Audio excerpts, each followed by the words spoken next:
Hey, JourneyDude in the house. Did you ever wonder why Vikings love Scotland so much? Maybe they were after our legendary haggis recipe. Grab your helmets and let's explore the hilarious history of Scottish Vikings. Onward to Valhalla, or at least Highlands. So, you probably heard of the Vikings, right? Big, burly guys with pointy helmets, swinging around axes and causing a ruckus. Well, let's set the scene. Picture it.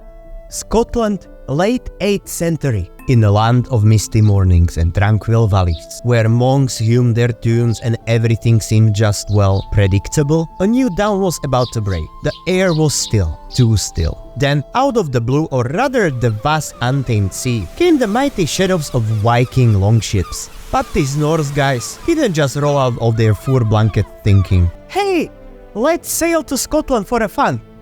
Nope. They had dreams bigger than their beards. Dreams of glittering gold, untamed lands, and legends sung by bards across the ages. And as for those peaceful Scottish isles, to our Viking buddies, they seem as inviting as freshly baked pie on a windowsill. What a Viking will do? Go in for a slice? So the first record raid.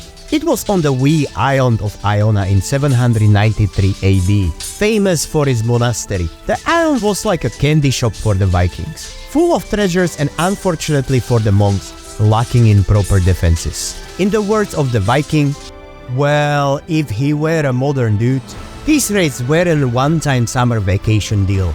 The Vikings come back, and not just to Iona. They hopped around the Scottish Isles like they were on a treasure hunt, and in many ways, they were. The Scottish coastline with the intricate weave of islands was like an all-you-can-eat buffet for our Norse visitors. However, not all Scots were about to sit around and watch their homeland become a Viking shopping spree. Resistance brewed, skirmishes erupt, and Scotland slowly learned how to deal with these seafaring tourists. But that's a tale for another time. So the next time you think about taking a little unscheduled detour into your neighbor's garden for some fresh apples, remember, you are just channeling a bit of that Viking spirit. Remember our Viking buddies from earlier, the ones who treated Scotland like a shopping spree? Well, turns out they didn't just leave after the raids. No sir. Some liked the view and thought, why not to stay a while? Maybe become a lord or something. Enter the Norse Earls of Orkney. These ambitious fellows didn't just stop at raiding. They decided to rule parts of Scotland, particularly the Orkney Isles. Imagine visiting a vacation spot and then going, I fancy being in charge, yeah.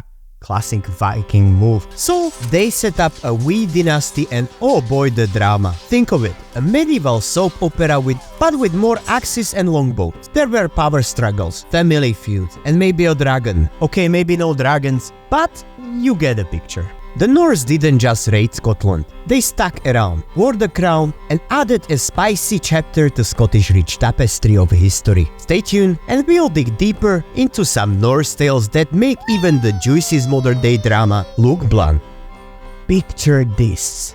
Burly, bearded Viking slut sailing to Scotland, causing a chaos. Maybe even enjoying a wee dram of whatever Scots had back then, and thinking, this place, aye, it needs a new name. Olaf, get the naming horn. Naming horns might not be a thing, but bear with me. You are strolling through Scotland, and you come across towns with names that sound like somebody sneezed while playing Scrabble. Well, guess what? Those quirky names might have Viking fingerprints all over them. Take Kirk in Kirkwall in Lurik. It's borrowed from the Norse word kirkja, meaning church, and Wick from Lurik. And well, Wick, that's a Vik for bay in Viking lingo. So when you hear Lurik, think Muddy Bay Church. Not exactly the tagline they slap on the postcard, but it's got character, right? Every time you trip over a tongue-twisting Scottish name, tip your hat to the Vikings. They gave Scotland more than epic helmet hair. They left behind words that became part of its soul. Remember, every quirky town name might just be a Viking inside joke. Back in 1263, as Scotland was jamming to the bagpipe tunes of the time, or maybe not, the Vikings thought would be a grand idea to have one more big old raid. Their target?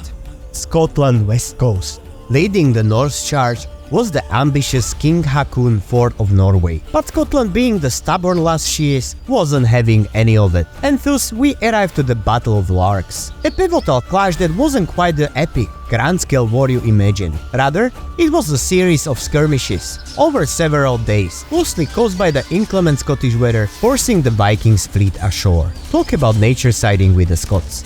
While the Vikings weren't decisively defeated here, the aftermath was clear. King Haakon's ambitions were trashed, quite literally because of the Scottish rain, and the Norse grip in the Isles weakened. Not longer after, Hebrides and Isle of Man was ceded to Scotland. Shifting our gaze to the serene Orkney Isles, we discover a magnificent Norse legacy, the St. Magnus Cathedral. Rising proudly in Kirkwall, this red sandstone beauty stands as Northern Europe's best preserved medieval cathedral. Named in honor of Magnus Erlendsson, a peace-loving earl who met a rather tragic end, this architectural wonder showcases the Vikings' talents beyond pillaging and sailing. Its rounded arches and robust pillars echo Norse designs, yet its location firmly plants its legacy in Scottish soil. Constructed by the Norse Earl Rungwald in the 12th century, the cathedral served as a beacon of faith of the Norse settlers and a testament to their deep connection with their Scottish home. Today is a beautiful reminder that Vikings weren't just raiders and warriors.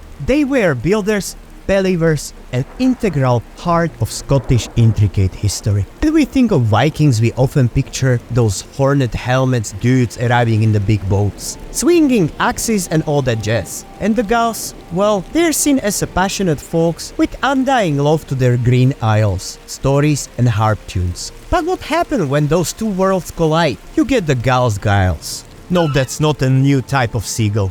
The Gal Giles, meaning foreign Gauls, were a unique lot, born from the intermingling of Norse, Viking and Gallic cultures. These folks were a testament to how two seemingly different groups could mix, melt and eventually shape an entirely new identity. Living mainly in the western part of Scotland, the Gal Giles adopted the both maritime and agrarian lifestyles. They might have the Viking-like shipbuilding skills and the knack raiding, but they also embrace Gallic customs, language and art. Talk about being bilingual and bicultural. This mix didn't just stop at culture. We can see the Norse-Gallic influence in the Scottish landscape, from place names to architecture. And it reminds us Scotland, which its rich tapestry of history has always been a melting pot of cultures, stories and traditions. Now, wasn't that delicious sip of cultural history? Alright, history buffs and curious cats. Ever wonder why the burly sea-fearing tattoo-loving Vikings, who once ruled Scottish shores, suddenly went,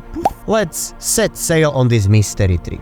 Scotland got talent. Underdog Scots starts getting their groove, farming stronger armies and alliances. They made it pretty clear, Scotland wasn't just for Viking taking anymore. Well, Vikings got comfy. Instead of their legendary hit and run, or rather raid and sail tactics, the Vikings started chilling with the Scots. They exchanged sheep, stories, and even wedding rings. Over time, many Vikings went from conquerors to cozy neighbors, trading swords for farming. The fierce warriors started thinking farms were cool. As they said roots, literally, their notorious Vikings aggressions melt down. Too much Viking drama. Pure TV series with betrayals, feuds, and unexpected plot twists. That was Viking life. All this juicy drama meant they weren't always united against external threats.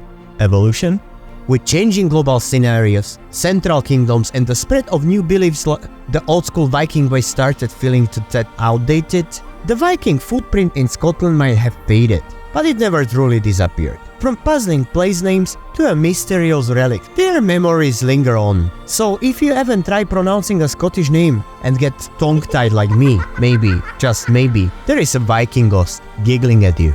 Alrighty, we sailed through the Viking saga without getting our feet wet. And if you like this video, please ring that bell like it's a dinner time in Valhalla. And until next time,